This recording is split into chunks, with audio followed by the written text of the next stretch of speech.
17 सितंबर को प्रधानमंत्री नरेंद्र मोदी 73 साल के हो गए और 73वें जन्मदिन के मौके पर कई योजनाओं की शुरुआत की गई। पीएम मोदी ने राजधानी दिल्ली के द्वारका में यशोभूमि नाम से India international convention and expo centre को राष्ट्र को समर्पित किया। इस दौरान उन्होंने यहां कुम्हारों और मोचियों से भी मुलाकात की।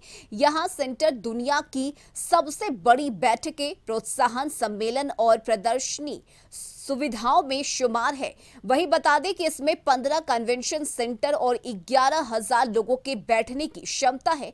दरअसल देश में बैठकों, सम्मेलनों और प्रदर्शनियों की मेजबानी के लिए विश्व स्तरीय बुनियादी ढांचा तैयार करना पीएम मोदी का दृष्टिकोण है। द्वारका से यशोभूमि से इसे बढ़ावा मिलेगा। प्रधानमंत्री नरेंद्र मोदी ने यशोभूमि सेंटर पहुंचकर यहां सबसे पहले जूते चप्पल बनाने वाले कारीगरों यानी कि मोचियों से बातचीत की और उनका हालचाल जाना।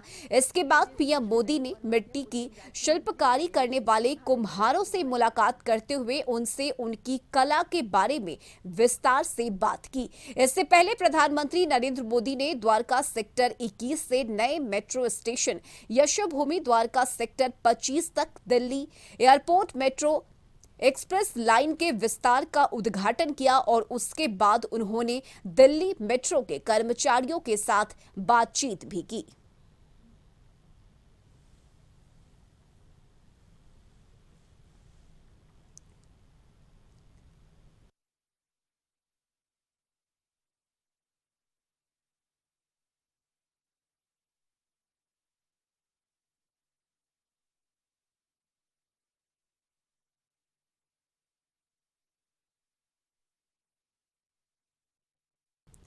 और 2 अक्टूबर गांधी जयंती तक बीजेपी सेवा पखवाड़ा मनाएगी। राजधानी पटना में बीजेपी कार्यालय में इसे लेकर तमाम तैयारियां की गई है। आपको बता दें कि पार्टी कार्यालय में कार्यक्रम का आयोजन किया गया। बीजेपी ने इस अभियान की शुरुआत की है और इस दौरान सामाजिक सरोकार से जुड़े कार्य किए जाएंगे। सेवा पखवाड़ा के तहत पूरे बिहार में युवा मोर्चा रक्तदान शिविर का आयोजन किया जाएगा और बीजेपी के प्रदेश अध्यक्ष सम्राट चौधरी ने इस दौरान राबड़ी देवी पर हमला बोला और कहा कि उन्होंने बनिया समाज पर बयान देकर अपमान किया है। वहीं इस दौरान केंद्रीय मंत्री गिरिराज सिंह और सांसद रामकृपाल यादव ने नीतीश कुमार और लालू यादव पर हमला बोला। साथ ही संसद के विशेष सत्र पर बयान देने वाले नेताओं को भी घेरा।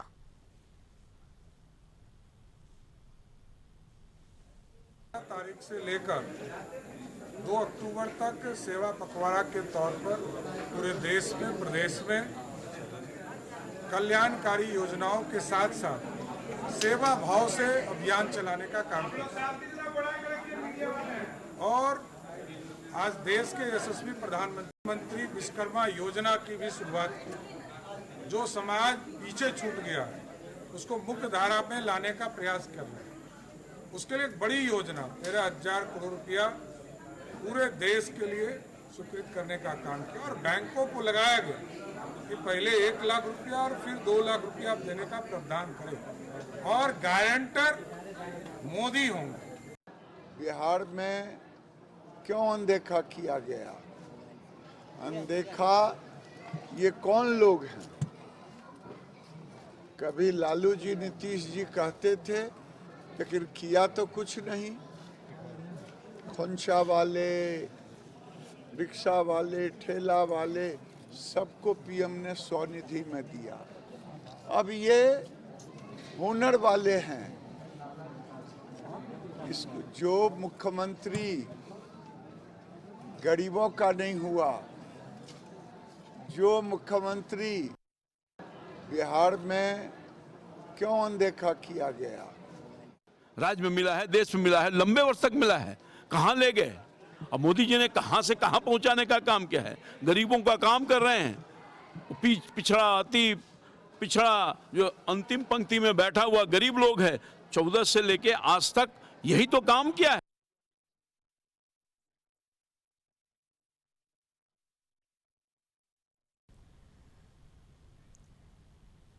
और न्यूज रूम से संवाददाता अवनीश उस वक्त हमारे साथ लाइव जुड़े हुए हैं। अवनीश, 2 अक्टूबर यानी कि गांधी जयंती तक बीजेपी इस सेवा पखवाड़ा को चलाएगी। इस दौरान रक्तदान शिविर का आयोजन किया जाएगा। क्या पूरी जानकारी और बीजेपी नेताओं का क्या कुछ कहना है इस खास पखवाड़ा को लेकर?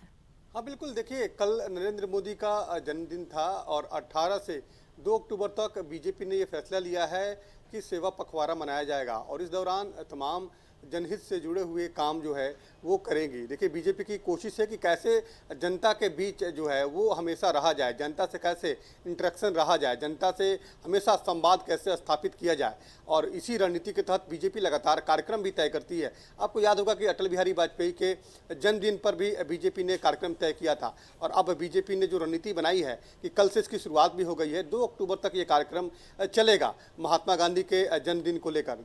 देखिए सबसे खास बात यह है कि बीजेपी इस 15 दिनों के अंदर जनता के बीच में जाकर जनता से सीधे संवाद करेगी, जनता से फीडबैक लेगी। खासतौर पर केंद्र सरकार की जो योजनाएं हैं उन योजनाओं की क्या कुछ जो है ज़मीनी हकीकत है उसका भी फीडबैक लेगी। जो है रक्तदान शिविर का आयोजन होगा, जो केंद्र सरकार की जो आयुष्मान कार्ड योजना है उसका लाभ लोगों को मिल रहा है या नहीं मिल रहा है, इसका भी फीडबैक वो बीजेपी के नेता लेंगे। उसके बाद जो गरीब कल्याण योजना है जिसके तहत किसान जो आम लोग हैं, जो गरीब लोग हैं उनको अनाज सरकार देती है, उसका भी फीडबैक लेंगे। तो बीजेपी की ये रणनीति है कि ये 15 दिनों का जो कार्यक्रम तय हुआ है इस दौरान तमाम कार्यक्रम तय होंगे और लोगों के बीच में ही जाकर कार्यक्रम करना है और तमाम बीजेपी के नेताओं को इंस्ट्रक्शन भी दिया गया है कि वे लोग जब कार्यक्रम करें तो उसकी फोटोग्राफ जो है पार्टी मुख्यालय को भेजें। जो लोग हैं, कौन कौन लोग हैं, क्या फीडबैक आया, कार्यक्रम की कितनी सफलता हुई, सफलता का क्या प्रतिशत रहा, ये तमाम मापदंड तय बीजेपी ने किए हैं। और एक रणनीति के तहत क्योंकि लोकसभा का चुनाव है तो लोकसभा चुनाव से पहले बीजेपी की ये कोशिश है कि जनता से संवाद हमेशा बनाए रखा जाए, जनता से कैसे जो है पार्टी के प्रति जो है पार्टी के लिए कैसे पार्टी को जोड़ा जाए जनता से। बिल्कुल बिल्कुल अवनीश, और इसी उद्देश्य के साथ इस सेवा पखवाड़ा को लेकर बीजेपी आगे बढ़ रही है। चलिए, बहुत शुक्रिया अवनीश आपका तमाम जानकारी के लिए।